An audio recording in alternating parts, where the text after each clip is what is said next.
Jacques Grandmaison portait sur nous, sur notre société et sur notre époque, un regard franc et sans complaisance. Il disait lui-même qu'il avait hérité de la colère de son père. Et vous allez le voir dans le reportage qu'on vous propose en rappel, les réflexions de Jacques Grandmaison n'ont pas vieilli d'une ride et elles vont nous accompagner encore longtemps.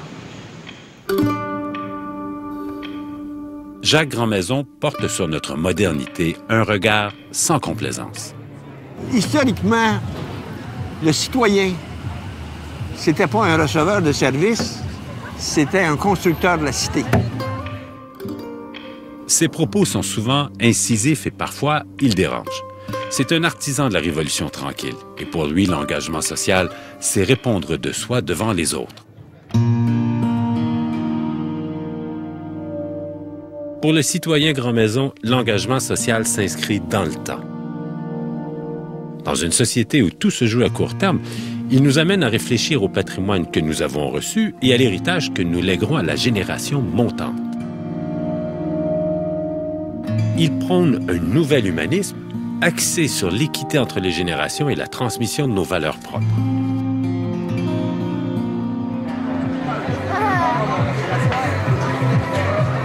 Aujourd'hui, à Saint-Jérôme, c'est la fête de la famille.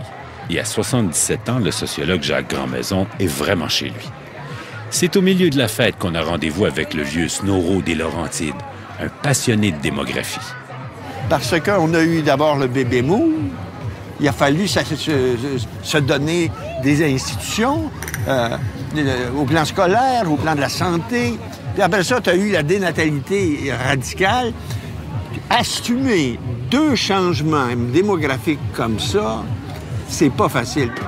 Ses travaux de recherche lui ont permis de mieux saisir tout l'impact du baby-boom sur la culture québécoise.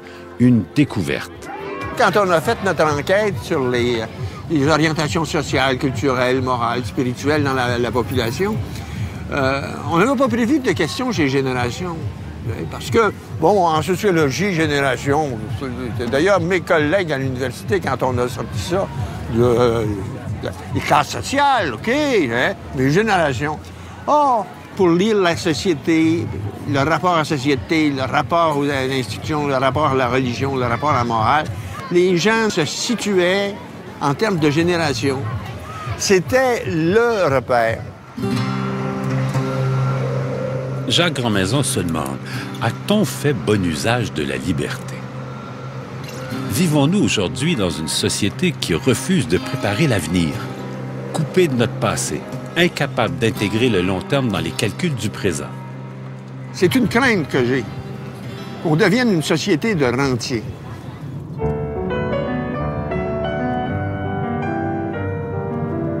La force d'engagement et le sens des valeurs, Jacques Grandmaison les a puisés au cœur de sa famille.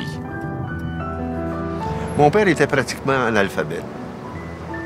Ma mère était une maîtresse d'école. Après le souper,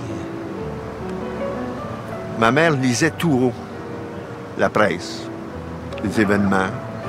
Il y avait toute une réflexion, une certaine analyse, une certaine interprétation des événements de la société. Mais ça, là, vous saviez comment ça m'a marqué.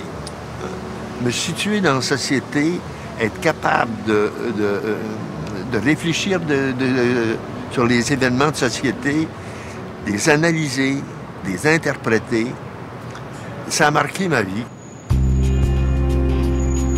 Fort de son héritage familial, le jeune Jacques Grandmaison s'instruit et devient prêtre. Tout au long des décennies qui vont suivre, Grandmaison va multiplier les projets sociaux, éducatifs et pastoraux d'avant-garde. Il écrit une quarantaine de livres en posant des questions interdites sur le Québec contemporain. Une langue molle, une pensée molle, une conscience molle, des valeurs molles, des pratiques molles, ça fait un peuple incapable de prendre des décisions historiques. La prochaine génération, j'ai l'impression qu'elle va nous faire, à notre génération, nous autres, un procès énorme. Elle va nous dire, vous avez fait de la politique votre seule industrie nationale. Vous avez fait des institutions publiques une foire d'empoigne. Puis vous avez fait de nous autres des cobayes là-dedans. Vous avez fait de l'État une locomotive que plus personne ne peut diriger. Moi, je pense que comme génération, Si vous vous unissez pas au plan politique, vous allez vous faire fourrer.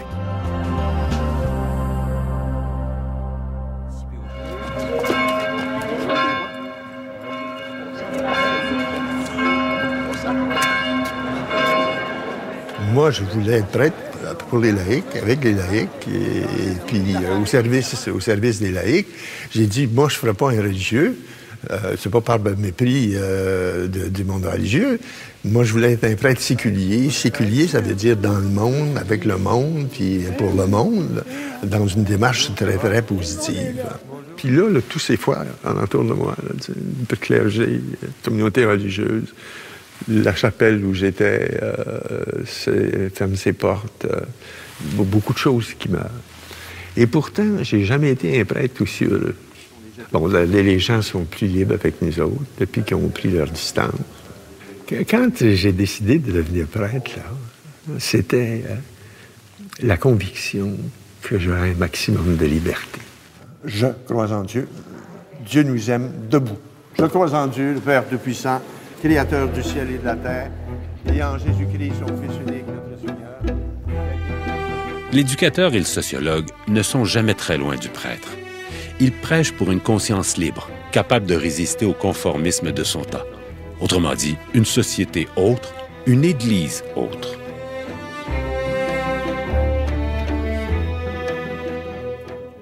Quand vous réduisez l'histoire à la grande noirceur et que vous balayez tout ce qu'il y avait dans l'Église, vous vous rendez pas compte que vous êtes en train de traiter vos ancêtres, vos grands-parents, vos parents, comme si c'était des imbéciles.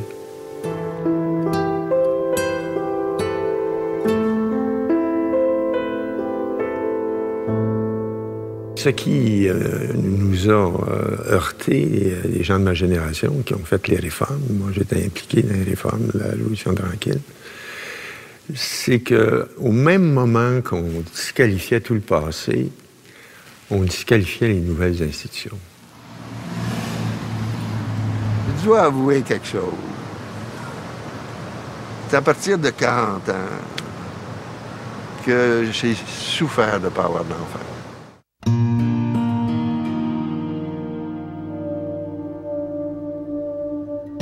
Puis là, je vois les gens de mon âge, les papis, puis les mamies, qui me disent « Jacques, tu sais pas ce que c'est que c'est. » Alors, bien, évidemment, j'ai consacré ma vie aux enfants des autres. J'ai accompagné toutes les jeunes générations depuis les années 50.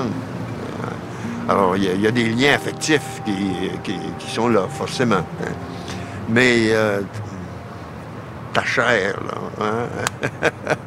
Hey, les petits amis, miaou, miaou, miaou, miaou. L'héritage que je voudrais laisser, c'est un héritage de quelqu'un qui a, envers et contre tout, vie des fidélités jusqu'au bout.